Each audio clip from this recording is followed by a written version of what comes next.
Alright, draft physics video. Sort of on the subject of light, I guess, generally speaking. Maybe. And related things. I guess I'll do a comment first. Parabologic,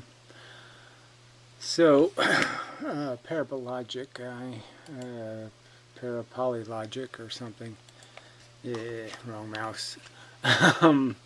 Said something about he agrees that the images of gravitational lensing are problematic. Then says, given there are thousands of images showing these quite dramatic distortions, I would argue there's not thousands of those kind of images. There's thousands of little splashes and blishes and blashes, but there's only maybe hundreds or dozens even of really good images where something is actually lens-like. The Einstein ring kind of thing is a half a ring, that idea.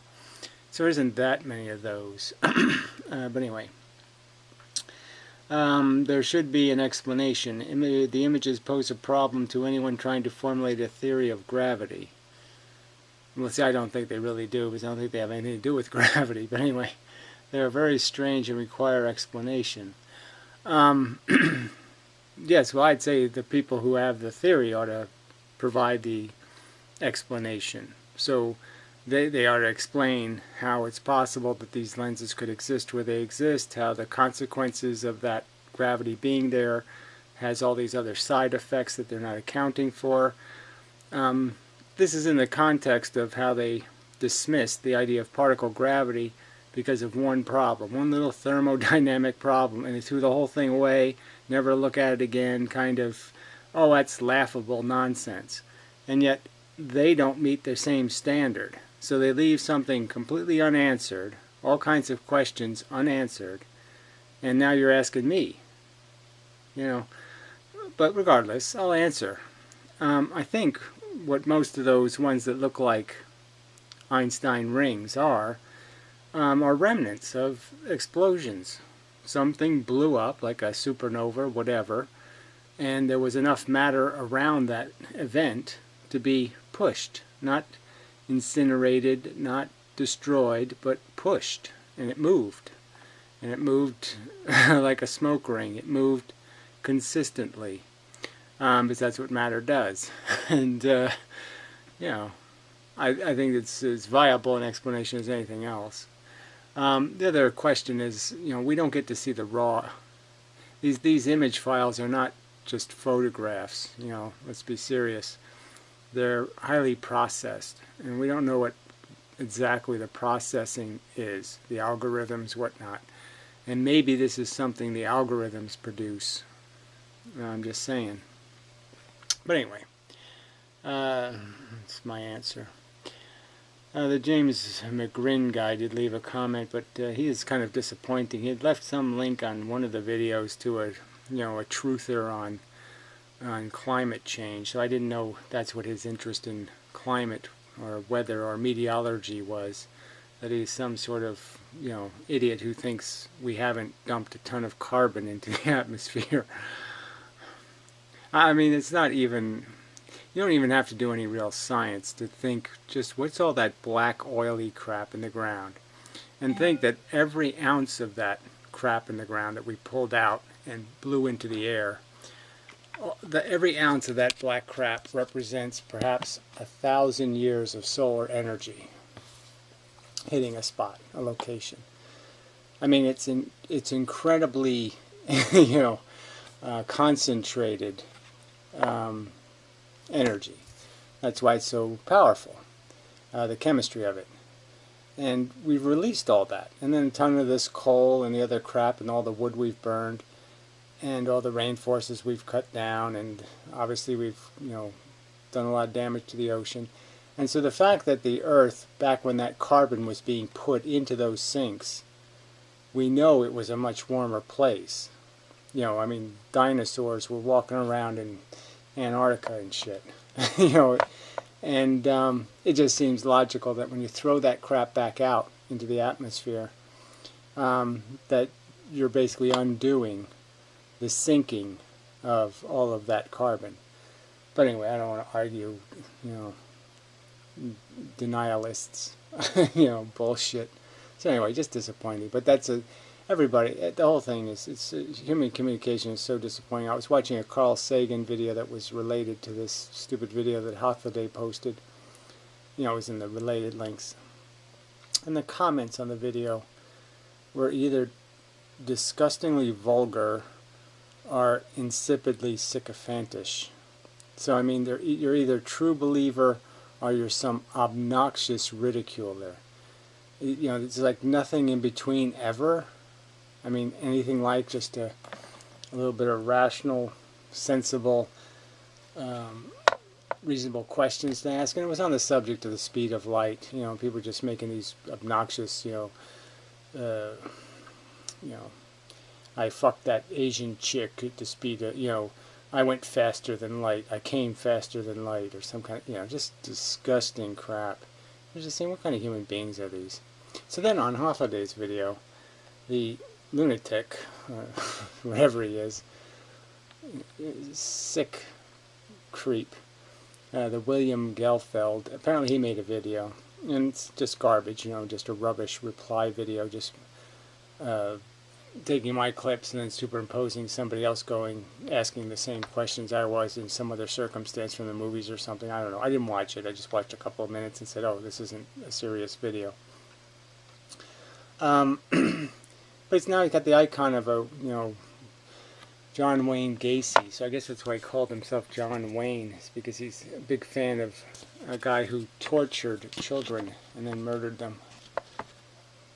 You know. But you just wonder how somebody like this can make comments like on Hoffa's video like he's some sort of real person. Somebody should take seriously. So he's got Wayne Gacy clown face. Have you seen Draft Science latest video? Daft Science, they say. Draft Science versus Fake Science. I made a response to it. You know, his response video is not a response. It doesn't have any science in it. So if anyone wants to check that out, go to my channel. I felt the arguments in it warranted a response of a certain level of sophistication and rigor.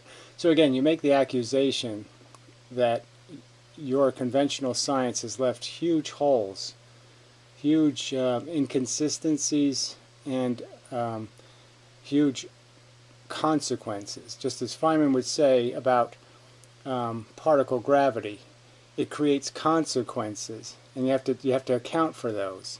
And he was claiming that it wasn't accounted for. Fine. Now, where have you accounted for the consequences of gravitational lensing being true? That is, the fact that there should be many objects that disappear, that are seen in completely the wrong location. Where have you met your own obligations, your own standards? You're not even meeting. You're such hypocrites. Rigor, and so I tried to match that level of sophistication and rigor in my response to the best of my abilities. So again, he didn't make any kind of response video to my video where I'm showing again bad science, and they just keep saying it's okay, all this bad science is okay. So then Hoffaday now posts some juvenile video, kids being, you know, indoctrinated into wave theory by a complete incompetent, you know, and it's all okay, you know. It's something I'm supposed to learn from this, and what am I supposed to learn? That you're all just defenders of liars and people who don't really even know their own science? I mean, you're pathetic as you know, a debate, as debate tactics. This is just such rubbish. So you don't have an argument. So you say light is a wave. That's your assumption. We all have to believe this wave thing. Yet it has no form. It travels in no medium. And there's absolutely, as Feynman would say, it's a corpuscle first. Okay? First it's a particle. And he never even, you know, he kind of avoided the subject. Because to him, yes, light moves in a straight line till it hits an electron. And that's the game. And the rest of it is just, who cares as long as the math works, you know, the probability math. But this whole function as a wave, You know, there's no function as a wave. Alright, so let's play some of this video. But anyway, so they start off with this classic rubbish. Okay, so here's the blue wave, and it goes really fast, and the red wave went big. Okay, so this is the silly way you're moving ropes. And this just reminded me how they don't even understand the construction of these kind of waves. You know, because they think, oh, look at a little tiny movement. No, it's a real fast little tiny movement. And that's the, you know, they don't even get that part of it. You know, that it's like the speed of, it's like the sound barrier. Anything that makes sound is only making sound because there was a movement faster than the carrying capacity of the medium. That is, you broke the sound barrier. So every sound has as its origin something moving faster than the speed of sound. That's the only way sound can be created.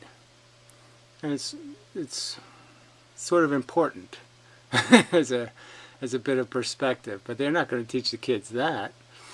You know, and it's just, you know, well, there's no point going in. So anyway, so a really bogus, so this proves something. From Holiday's perspective, because you can wiggle a rope, that proves light is a wave. Oh. Sorry, I really don't see the connection at all. I don't. So you think, like Ken Wheeler, you think light's a coaxial cable. You know, that there's cables between the two the destination the light's heading for and the place it left from. So it's like rope theory guy or whatever, and you actually think there's a medium between those two things.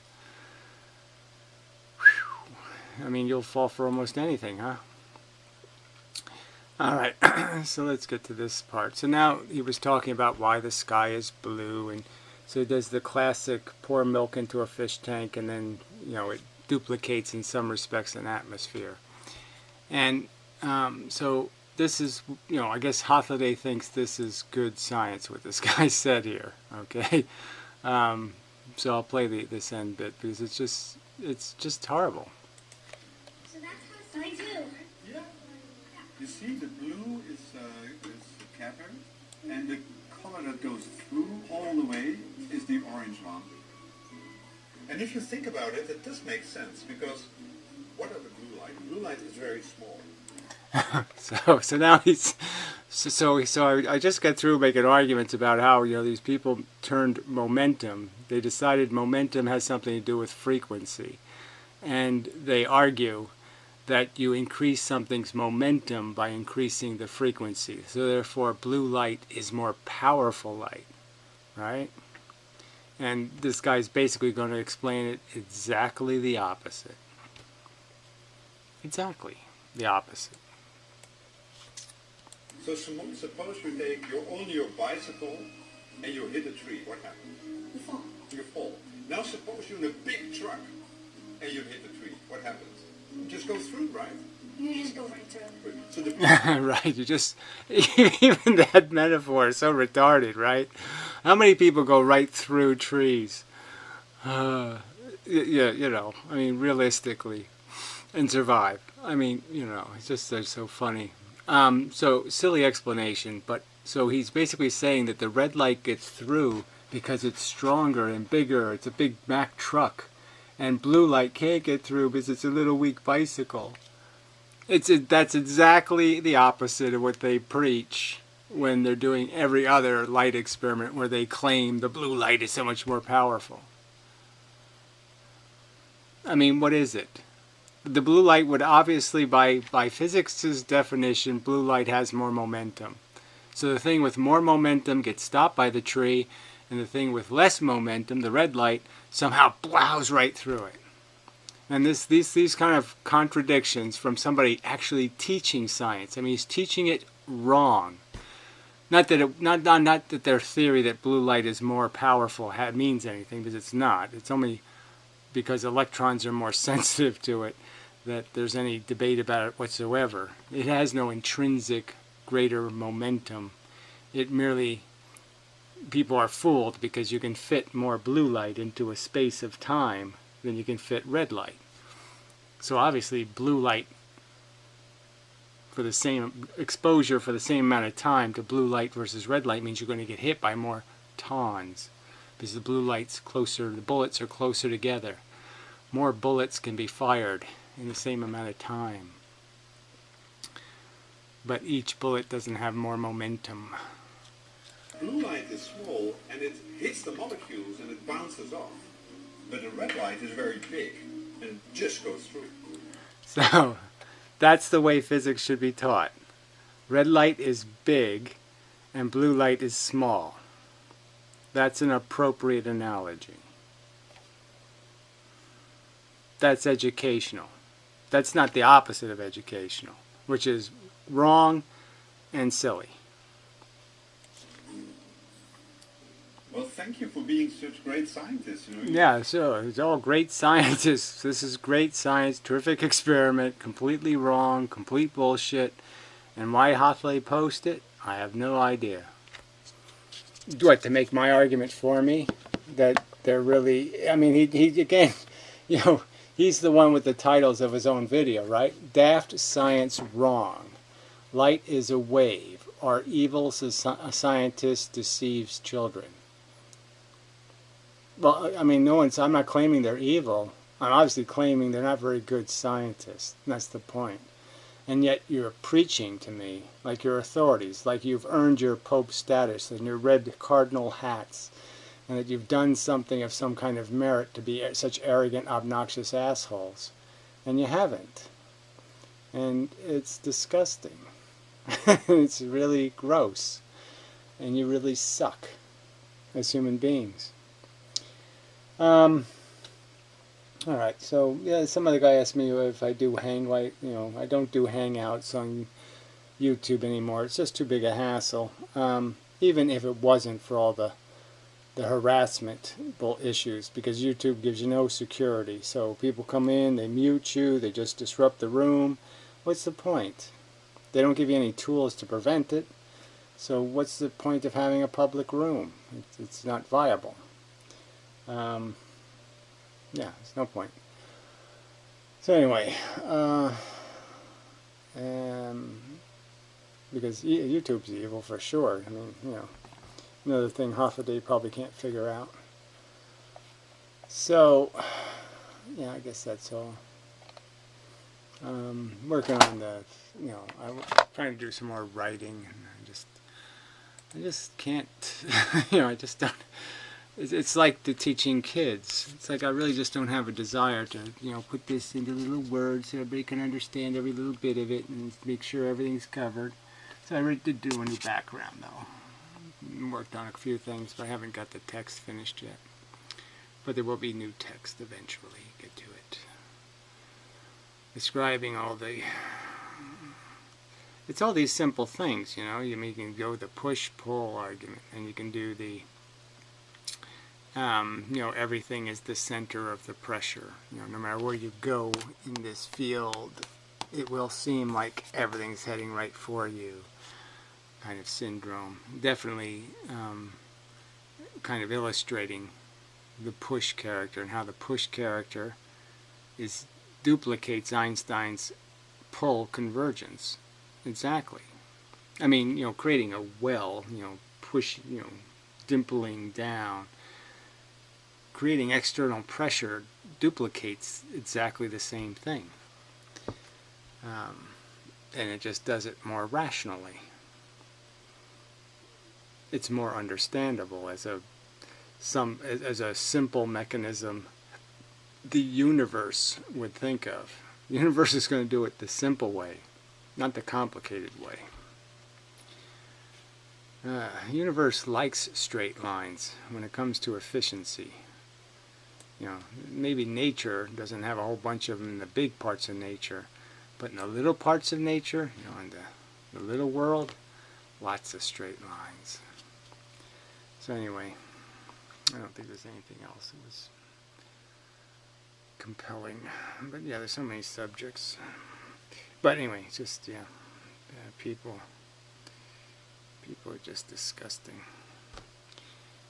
Yeah. 94% of them or something. Disgusting creatures.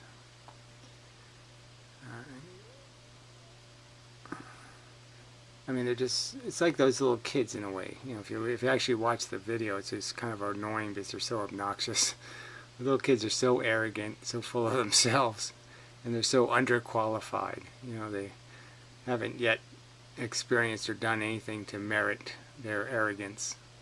And most adults just never figure out that you have to earn it. And they don't bother doing that. Anyway, enough said. Till next time and such.